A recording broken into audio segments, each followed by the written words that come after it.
stage is yours. The stage is yours, Dechen, please. Thank you so much, Jampa, for leading us in meditation and for organizing this on behalf of IQBC. I'm very happy to be here. I'm very grateful for everybody who, during this holiday season on a Friday evening, chose to be here. I mean, it could be a different time in the different places of the world. So you're very much appreciated here. I'm by no means a qualified teacher or a master in Vajrayana. I appreciate being given this space just to share what I've learned from my limited time here. My background is that I am a Buddhist of about 3 years. I've been working with the Dakini Whisper community online, led by Teacher of Ngöndro. So a lot of my knowledge comes from that instruction, but also from my general exploration and a lot of the generous knowledge shared to us by masters and translators and practitioners from all across the world, specifically the queer practitioners in this field. I'm very grateful to them and yeah, for everyone here in this space because we make it together. So I will be sharing a few images with you. Some of them are paintings that I've done. Some of them are tangas and traditional images from specifically the Tibetan Vajrayana tradition to which I belong, but also inclusive of wider Buddhism. And I'll give a little talk. Hopefully it won't be too long. We'll have time for questions at the end. There's a general trigger warning for discussions of suffering, of disease, of death, you know, the usual Buddhist themes, as well as queerness, sexuality, and so forth. So I will start by sharing my photo stream. Is that visible to everyone? That's very good to know. Thank you for nodding, Jampa. So I want to begin by showing you this image. And this is an image I came across last year, which was very novel to me and made me feel very touched and included in the sacred iconography of Vajrayana. So in front of you is a union of white Tara, the white figure, specifically the longevity Tara of the wish-fulfilling wheel, and her consort, the Lord of Dance, who's the red Avalokiteshvara sitting in her lap in union.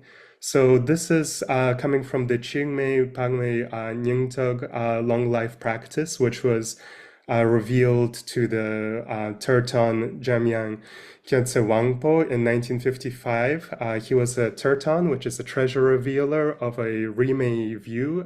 He was a very early proponent of a Rime view, which is the non-partisan view of Buddhism. And I can't go too much into the practice as it's a restricted practice, but the iconography of this of the deity associated with it is quite widely available. So who are these two figures? You know, what is the meaning of this image? On a sutric level, there is a popular description of the connection between Avalokiteshvara, the red figure, and Tara, the white figure. So there's a popular legend that says that Avalokiteshvara, who's the bodhisattva of compassion, had spent uncountable eons freeing all sentient beings from suffering in whichever way possible, and yet one day looked out onto the three realms, onto all that exists, and saw how many still are trapped in cycles of suffering, and was for a moment, you know, shaken in their resolve to do this and shed tears of despair and compassion. And these tears were pooled into a lake at the feet of Avalokiteshvara, and in the reflection in this pool manifested a goddess known as Tara.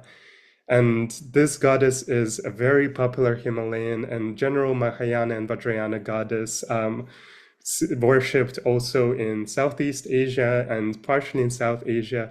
And in this instant, she arose to revitalize Avalokiteshvara and took the bodhisattva vow to liberate all beings, and the two became companions in their shared quests. So both of these bodhisattvas vow to emanate in forms that can help the most beings possible. Avalokiteshvara has very different forms depending on the specific Buddhist canon that you're working with, and the various Buddhist schools see them very differently. So in the Eastern tradition, for example, in China and Japan and in Korea, Avalokiteshvara is known as Guanyin or Canon Bodhisattva. This is a feminine bodhisattva, a kind of mother figure, and that's the association of compassion there. Meanwhile, in Tibet and the Himalayan tradition, in Tibetan specifically known as Chinrezig, Avalokiteshvara is a masculine Buddha, as you can see in this beautiful statue behind His Holiness here. And His Holiness, the Dalai Lama, is actually the human emanation of Chinrezig. So that's interesting. But also compared to Avalokiteshvara, Tara extended her vow to specify that she will specifically emanate in feminine form. And I will look to why this is, why it's believed she made this decision. So in early interpretations of sutras, a female Buddha was not a widespread concept. Tara, as a fully enlightened goddess, contends against patriarchal dualistic thought in which a binary female role was seen to be inherently tied to samsara. So the idea of women and womanhood, because of childbirth specifically, were seen as a role that a practitioner is supposed to abandon and transcend in their quest. So in order to fulfill the intentions of a bodhisattva, in certain sutras, such as the Sutra of Transforming the Female Form, practitioners specifically pray for all women to be transformed into men, courageous, intelligent, and full of wisdom. This is a bias that persists across many schools to this day, but was specifically worked against by other viewpoints. In Mahayana sutras that started gaining a lot of popularity around the 1st century of our Common Era, there was a effort to contend against all dualistic thought. And there's the very popular Prajnaparamita Sutra, the Perfection of Wisdom Sutra that many chant every day across the world, in which the embodiment of the enlightened state of perfection of wisdom, Prajnaparamita herself, is seen as a feminine form. This is a painting that I did of her according to some of the traditional iconography. So necessarily Prajnaparamita is an anti-stereotypical conceptualization of the feminine, because she is the wisdom that is expressed through all Dharma, pointing towards the non-hierarchical ground of the entire Buddhist view, because no single author of Dharma exists. It is the very nature of being. And the essence of this teaching that we in our era received from Shakyamuni Buddha has been expressed in unchanging form by countless Buddhas before him. So what's more, due to the emphasis of non-duality of emptiness and Buddha nature, we are no different from Buddhas right now, wherever you're sitting. And this is beautiful, and this really shows that, to say that a certain body couldn't achieve Buddhahood in this lifetime, it has to in some way, fit a standard, was seen as absurd. In another Mahayana sutra called the Vimalakirti Sutra, there is a specific instance in which Shariputra, one of Buddha's main disciples, is filled with this dualistic kind of propriety, and in front of him appears a goddess, and he challenges this goddess immediately, asking why is it that, if she's been meditating for 12 years to attain Buddhahood, why is she choosing to be a woman? Because his assumption is that any woman who would naturally have the power to change into a man would do so without hesitation. And upon hearing this, the goddess transforms Shariputra into a goddess right in front of her. And so the sutra goes on to say, Shariputra replied, I do not know why I have turned into a goddess. And the goddess says, Shariputra, if you can change your female bodies, so all women should be able to turn into men. Like Shariputra, who's not a woman but appears in a female body, all women are the same, and though they appear in female form, they're fundamentally not women. Hence, the Buddha said all things are neither male nor female. At that time, the goddess again used her supernatural power to change Shariputra back to his original body and asked, where is the female body now? And Shariputra replied, the form of a woman neither exists nor non-exists. And the goddess then declared, likewise, all things are fundamentally neither existing nor non-existing. And that which neither exists nor non-exists is exactly the meaning of the Buddhist teaching. This to me is a beautiful example of what is the basis of a lot of the Vajrayana practices that inherit from the Mahayana tradition, because practitioners familiarize themselves with a form emanation body, the Nirmanakaya of a deity. And this particular body is filled with symbology that appears to our that appeals to our preconceived interpretations. For example, when we look at the body of Tara in this statue, our habitual mind interprets certain signifiers like femininity, sensuality, peacefulness, youth, wealth, power, certain cultural signifiers. And these create a response in our mind where they are designed to be magnetizing qualities that appeal to a large portion of people in this age. They purposefully attract our attention to engage with her. But this depends on our existing conditions. We may see this figure in different ways, as aspirational, as challenging, as not of specific note. To some, it's obscene. I mean, this statue I'm showing you now was stolen from Lanka by and eventually placed in the British Museum by the then time British governor in the 1830s. And due to sexist and xenophobic definitions of obscenity at the time, was removed from public view and stashed in a back room of the museum for 30 years. European cultural conditions at the period were preventing a more engaged understanding of the symbolism of this goddess that was totally acceptable and seen as aspirational in her home culture. Her devotees use these outer qualities to point towards facets of enlightenment. Just as the Buddha taught various methods to suit the conditions of various beings and their various levels of understanding, Tantric deities too manifest in various forms, each suited towards a different entry point toward the path of enlightenment. There are 21 distinct emanations of Tara in Vajrayana. And this is just one group among uncountable Vajrayana deities. So in practice or sadhana, one can engage in either front generation, seeing these deities in front of oneself and engaging them in that way, or self-generation, visualizing ourselves transforming into the deity, depending on the type of initiation one has received.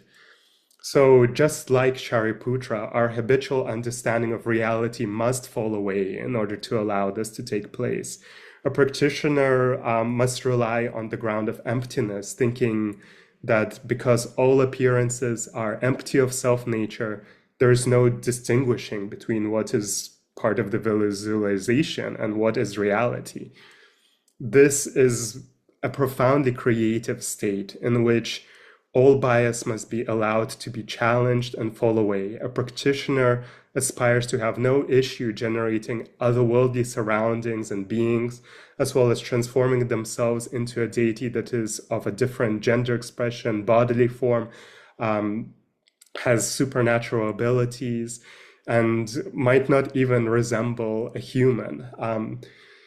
This is a renunciation of our limited self, of our limitations of mind, towards a totally empowered state.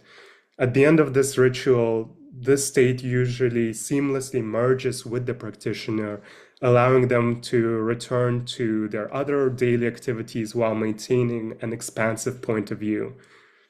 Now, this is often mistaken to mean that we reject the impure world of day-to-day diversity in order to escape into a kind of beautiful nirvana fantasy among blissful heavenly beings. The goal of Vajrayana is like the complete opposite of this assumption. We are right now living in fantasy and delusion. The delusion of self and other is not just an existential question to ponder through philosophy. It is something that we are troubled by all the time.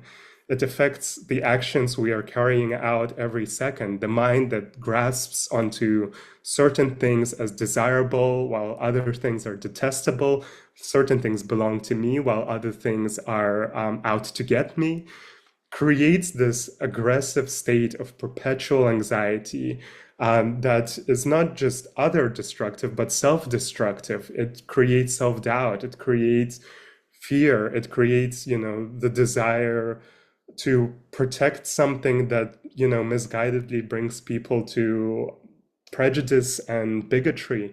I mean, this is because we're trying to escape into an unattainable fantasy, and because that fantasy of a constant state of perfection in the samsaric life is unattainable, it only begets insecurity. Buddhism from the root deals with returning to the nature of all things, just as not only things that we've been conditioned to find enjoyable, but we engage with everything. Any circumstances that forces us to confront aspects of reality that just don't fit with our plans and expectations is the locus of practice. Buddhist practice reaches out to the fringes of what is considered socially acceptable. The Buddha pointed out to his students that they must examine suffering in all of its forms. And then by year 200 of our common era, Nagarjuna turned these practices, canonized some of these practices into things that would seem insane for us today. Monks were encouraged to go to places that disgust them, that they fear. In his writing in the Discourses of Great Wisdom, you go to the charnel ground and observe the 9 stages of the decay of a corpse in order to engage with that and kind of surpass your daily, ideas of purity and impurity. 100 years later, this is a photo of Nagarjuna is on the left, and then Asanga is on the right. And Asanga is also a great master who tried to see his meditational deity, the future Buddha Maitreya, for decades and decades, and kept being frustrated and going outside and giving up and then coming back in.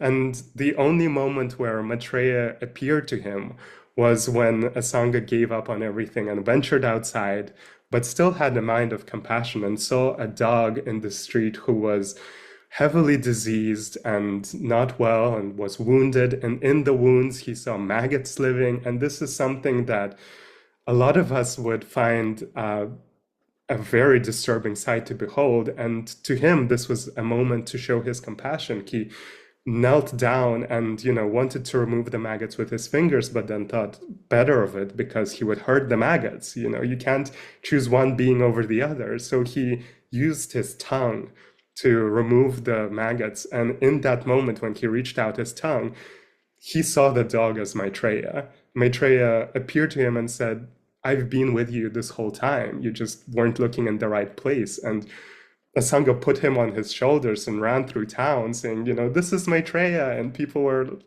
certain people could only see the dog. But that's the essence of what we're talking about. Taking inspiration from them, later there were many Mahasiddhas who interacted with the great universities, but didn't live a monastic life. They lived this outrageous life out in the world. For example, there was a major 8th century Mahasiddha called Saraha, And he was a very influential figure in the formation of Tantric Buddhism and Vajrayana. And he was at one point going to be the abbot on the right hand side of the king, all the hallmarks of nobility in his life. And walking through the marketplace, Saraha encountered a low-born, impoverished arrowsmith. This Dakini pictured here, but to him seemed like an ordinary woman at first. And she challenged her to abandon all of this, and he immediately followed her, and they lived at the charnel ground where the corpses were burned outside of town. Everyone was freaking out because this nobleman completely abandoned the path in their eyes. But in reality, this was his expression of the Dharma, and the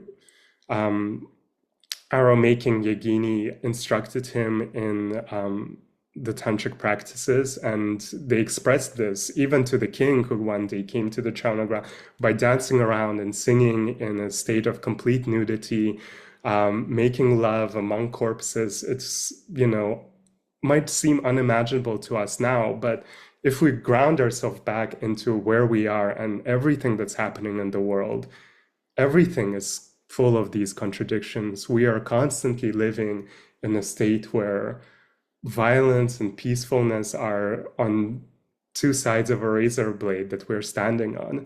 And so in my tradition, in Dakini's Whisper, we trace our origins back to the 11th century yogini Machik Labdron, an amazing figure who specifically instructed all those who wish to attain enlightenment to approach what you find repulsive, help the ones you think you cannot help, go to places that scare you. O noble child, everything is severing the mind, and as for the mind, it is severing pride. So this instruction teaches us that Buddhism is far more expansive in the conceptualization of Tantra, and this can be understood as the philosophical basis that underpins the fearsome and sexual and passionate iconography that we see surrounding Vajrayana deities. They transcend our ordinary biases by forcefully embodying things that attract and disturb us simultaneously. To this end, also, there are non-gender deities that are specifically set up to challenge that bias as well. For example, in this image, the central blue figure is Manning Mahakala, a Nyingma protector deity, and Dirjam Rinpoche described them as Manning of the non-dual primordial wisdom.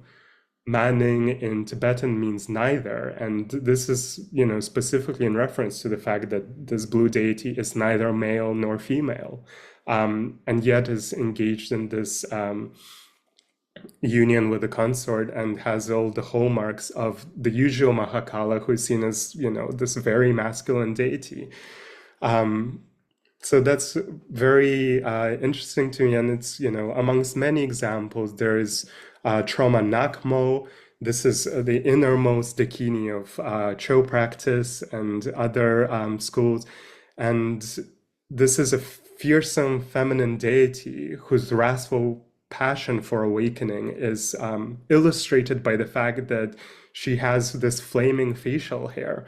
So there's even a great movie directed by one of the Rinpoches, I forgot his name specifically, called Looking for a Lady with Fangs and a Mustache. And it's a great artistic film about, a man who is living a happy samsaric life when one day he's told that he has only a few days to live. And he sets out on this worldly quest of finding a literal Dakini, and that's one of the instructions he's given: look for a lady with fangs and a mustache, wherever she is. The most well-documented tantric deity pair is Vajrayogini and Haruka Chakra Samvara. These are, incredibly relevant idams to our era. They are seen to embody a lot of the issues that we currently struggle with, and specifically desire, and how to use that desire in order to achieve Buddhahood. And they're seen carrying this staff here with the three heads, and this staff is shown in their individual images as well. It's called a Ktvanga, and it expresses non-duality of one deity from the other. It's like the embodiment of each of their consorts, so that even when Vajrayana is seen as a solo figure, she is him and he is her, and this is true for even field-born emanations of these deities. They are beyond our binary understanding, and when we visualize them, we also aspire towards something that does not fit this conventional idea of like a heterosexual couple that our biases might believe they are. Though I don't know how many people you've seen who look exactly like this. That's pointing towards a greater kind of image, that is obscured when we think with a dualistic mind. To me, a queer life is a state that is very much open to cut through biases.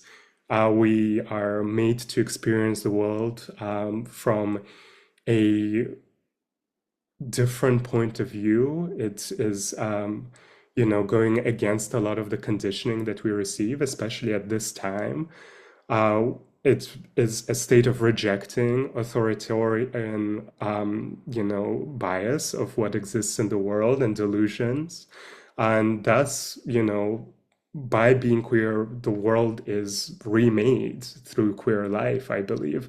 It throws everything into question, and that is exactly what Vajrayana practice encourages us to do. And, it's a blessing to everyone who lives in the same world as queerness as well, because, it's an unavoidable state of saying, what you imagine is true isn't the full picture. And I would like to conclude the talking part of this with words from the 13th century Jonang master Dopopa Sherab Gyaltsen, who wrote, "It is not this male and female, it is a sublime other male and female. It is not this androgyny, it is a sublime other androgyny."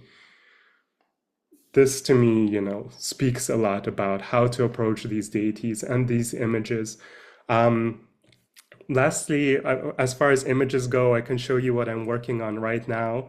It's this painting. It is unfinished, but I've been trying to bring some of what we've talked about into the visual sphere, particularly talking about bias and preconceived uses of the body by connecting Christian imagery with all the baggage that it comes with, and all the celebratory aspects that also are embodied there with tantric imagery. I hope that this is maybe a helpful image later down the line, but yeah, I would encourage everybody who is here to be brave and to express your unique position within the world in order to benefit yourself and benefit all beings. I think that's the only thing that there is to do. So thank you so much for giving me the space to share and to speak with you on this. I hope that I've done some justice to this vast topic. And if you have any questions or anything you'd like to share, other viewpoints, spheres of research, please do speak up.